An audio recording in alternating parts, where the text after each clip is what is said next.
मलिकार मैं बिहार आई हूँ पहली बार, रखिए तो शरीफ मैं करूँगी स्वीकार।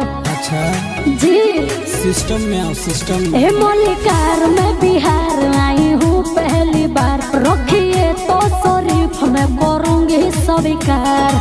काला से सबको झुमाऊंगी, बिकने न वाले कमरिया पर। चौकी टूट जीतोगे धन लूट जीतोगे। अच्छा तो एक 47 कमरिया अरे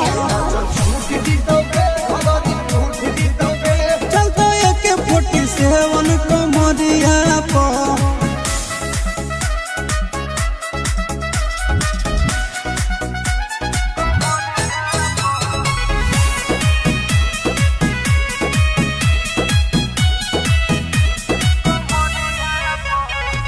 छुओ न गाल बनो न यावारा, ना तो बुला दूंगी मैं किसबारा।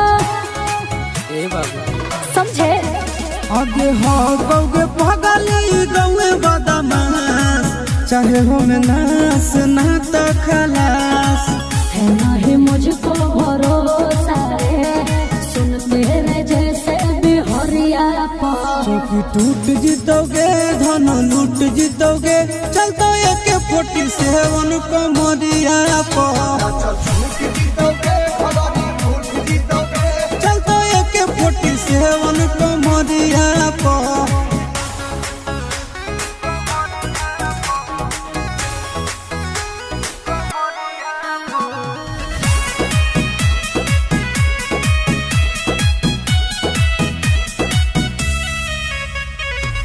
मैं नहीं जानी न साटा न लिखती, तेरे से नोटों पे मैं नहीं बिकती। मैं तो फंस गई। आगे मार झटका तू बना दे माहौल, बोलबे भी बोलती जोरी अपन खोल। बोला ले आशीष गलत किए हो, फिर के नजर घरिया पर। चौकी टूट जीतोगे धन लूट जीतोगे। चल तो एक 47 कमरिया पर। अच्छा